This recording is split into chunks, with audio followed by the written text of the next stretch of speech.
Is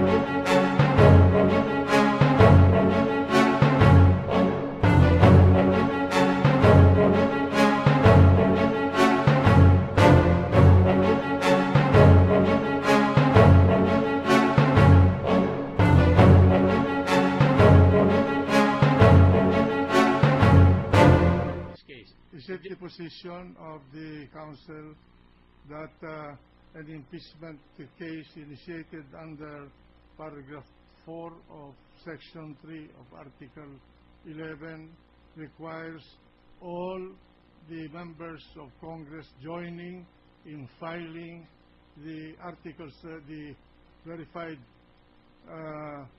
complaint, to verify also the complaint?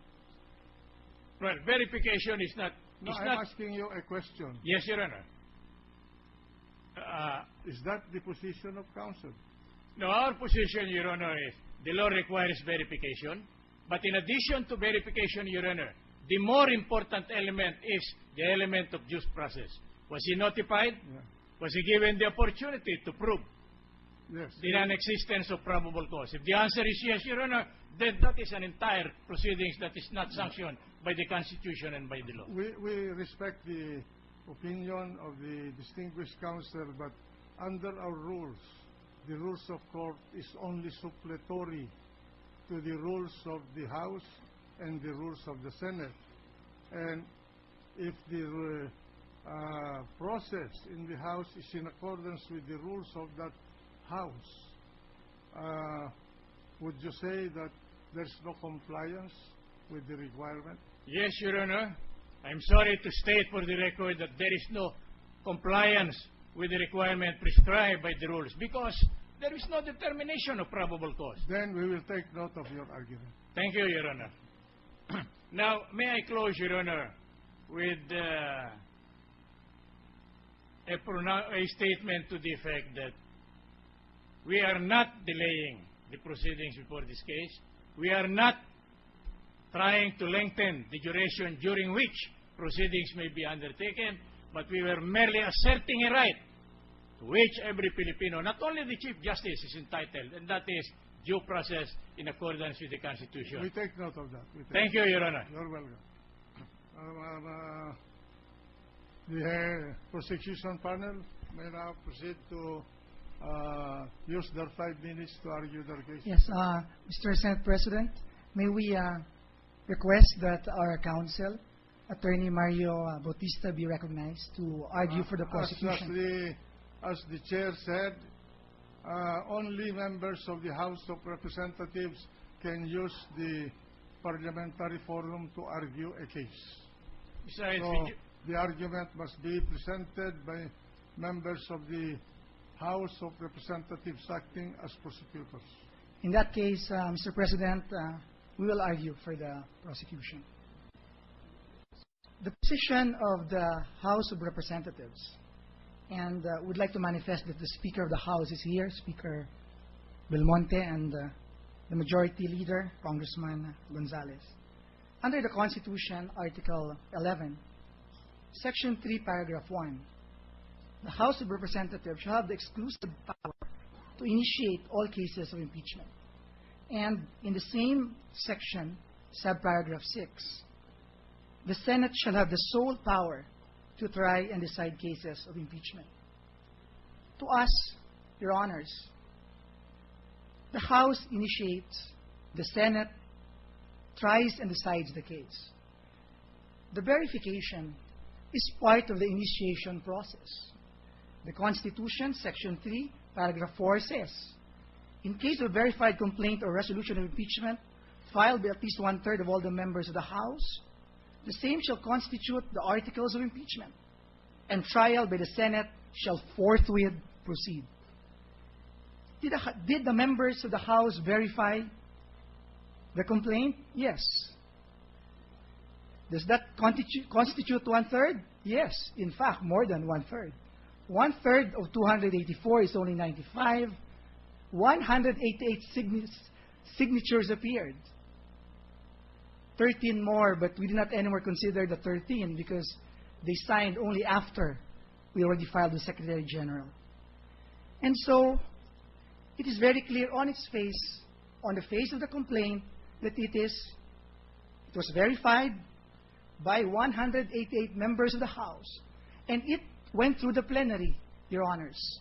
After the signing, verification, it went to the plenary at 7 o'clock in the morning, 7 o'clock in the evening, and it was approved in the plenary. In fact, we have a journal.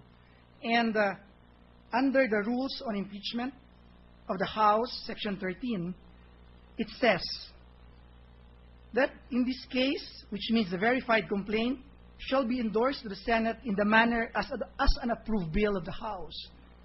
Meaning, even in ordinary legislation, like for example, the Senate gives conclusive effect to the bill of the House, how much more if it is already acting in as a constitutional body, the House, when it transmitted the articles of impeachment.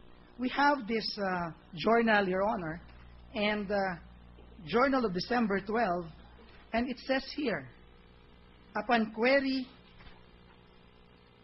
by the Congressman, Secretary General Yap clarified that the signature and verification process commenced at the Andaya Hall and ended after an hour, and then continued at her office, and that she proceeded to the session hall. Representative Tugna was the last signatory. It is the position of the House, Your Honors, that this is conclusive because this is the journal of the House. And in fact, there's a precedent. The precedent of this during the time of President Erap in 2001, and I can remember I was a practicing lawyer at the time when the Honorable Senator Joker Arroyo stood up for the House, that the House, within its own sphere, is supreme. The same thing that the Senate, on its own sphere, is also supreme, meaning the House initiates, the Senate tries and decides. We submit, Your Honor. Thank you. Dr. Floor Leader. Mr. President, I move that the presiding officer rule on the motion for preliminary hearing. Hearing. Is there any objection? Yes. Before His Honor rule on the motion, Your Honor, I wonder whether we can be May I permitted. request the Council to address the Chair first? Yes, Your Honor. What is the pleasure of the Council? May I place on record, Your Honor, the support of our plea that there was no valid initiation of the impeachment complaint in this case. We are quoting from the very provision, or from the very contents of the disposition of that case. This is by then Chief Justice Panganiban. The due process clause in our fundamental law is a condition sine qua non that cannot be ignored in any proceedings, administrative, judicial, or otherwise. Mr. President. Mr. President. The Majority Floor Leader. I believe we have a pending motion. I also believe that we should just go on, and we have already heard the arguments. We have summarized the arguments. We have read through the arguments in the last so many days.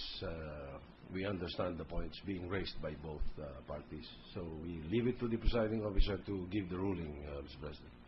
We are just pleading, Your Honor. We are not demanding it as a matter of right. We knew our own limitations, but we rely on the magnificence and liberality of the presiding officer to further hear our authority on the point when we stated. You are given 3 minutes. Yes, Your Honor. It is deemed written into every law, rule, or contract, even though not expressly stated therein.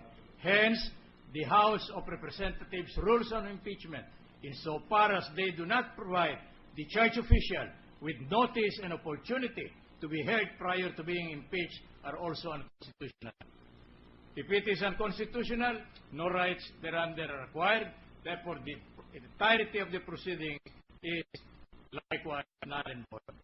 Now, may also be allowed to place on record the statement by the Honorable Justice Inares Santiago. It says, the complaint suffers from yet another serious law because no rule is better established under due process clause of the Constitution than that which requires notice and opportunity to be heard before any person can be lawfully